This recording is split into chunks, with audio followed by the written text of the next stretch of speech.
Well, that's what I. We'll eat around 8 o'clock, you guys. Don't worry about it. You and I have a long book. I'm going to read The too. whole book. And I like to Give read me that. slow. I'm gonna see what happens here. Hold that book down. Get that book out of there. That's Burton Watson. Trying to. Can you get that?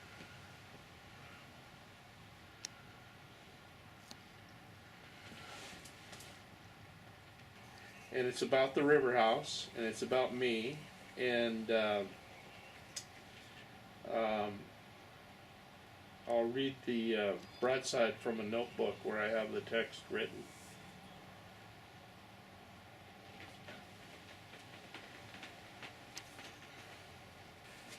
This is the title page that you saw, and I'm simply going to read the items that are on it. River house. It comes down to this place.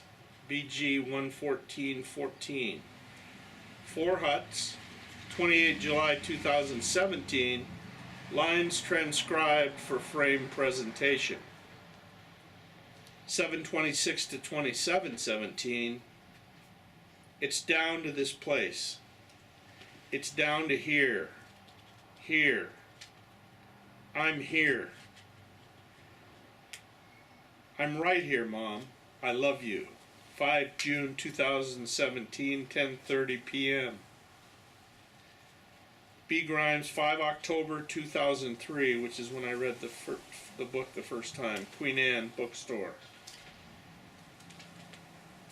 And then I read it a second time on the 11th of October 2003, which I didn't realize at the time was the 10th anniversary of stopping alcohol and cigarettes. And then I reread it on the 24th of this year, 2017, at the River House. And these lines are the transcribed lines from Watson's book. And it starts with a title, River House Lines from Burton Watson's 4 Huts. An exchange with the text. I'm right here. Watson. The house is the metaphor for the householder, for the particular kind of life lived in it. Su In. Han Shan, when he is asked, says, Cold Mountain is himself, his home, his state of mind. Certain things run through nature, poetry, music, simplicity, quiet life. Certain questions underline them all. What constitutes happiness?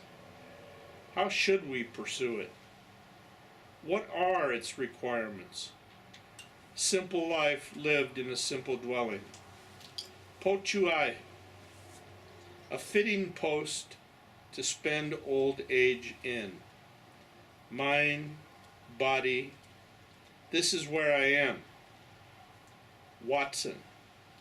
The upper reaches of the river, troubled by frequent floods. Yoshi Shinj no Yatsu Tani. After decades in the world, I've a house. Once home, my thoughts turn always to here. I close my gate, shut my door. Poems and songs. My house. Other things I know nothing about. Now that I'm well along in years, I've a house. I'm like a traveler who's found an inn along the road. How long will I be able to live here? When a man builds a house, he hopes he uses benevolence and righteousness for his ridgepole and beam, ritual and law for pillar and base stone, truth and virtue for a gate and door, mercy and love for wall and hedge. Devotion is his family business. The piling up of goodness, his family fortune. When one has such a house to live in, the family who lives there will grow rich, enjoy life. How can one fail then to exercise caution? Watson. The inevitable impermanence of both human beings and the houses they inhabit. the ephemeral nature of this world. Kamo no chome. The river flows on unceasingly, but the water is never the same water as before.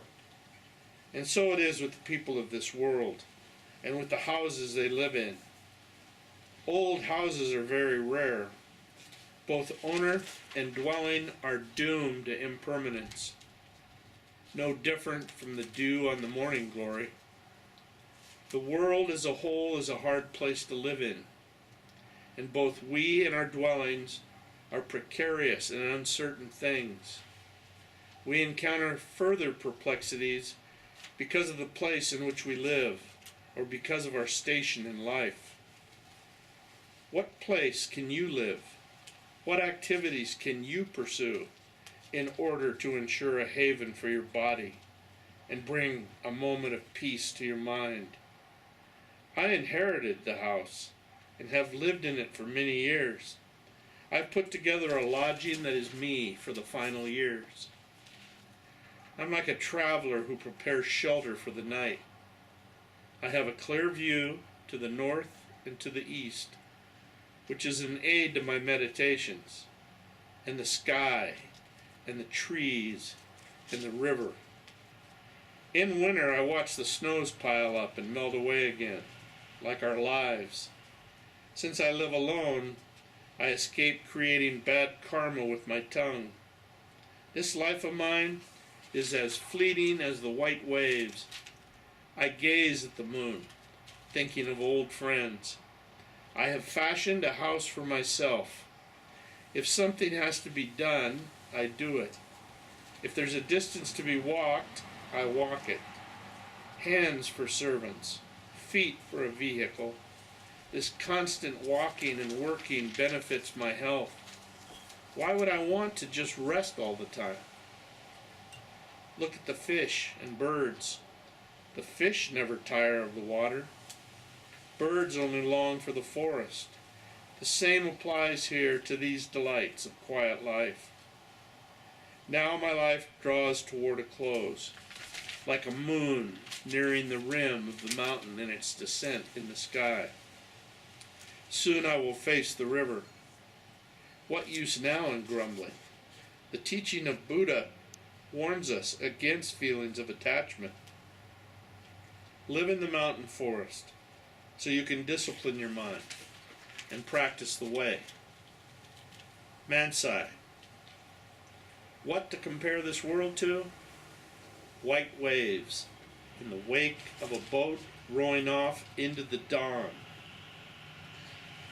And the poem ends with the references to the readings where the excerpts come from. Thatched hall on Mount Lu, pond pavilion, 10-foot square hut, the collection of gleanings. And at the end I make a note that this broadside is an exchange with the text, and that's called outlaw translation. And I end it going back to the line I said to my mom. I'm right here, repeating reassurance and last words to Mom. Recalls closeness, refers to location, river house, means good, content, satisfied, truest, here.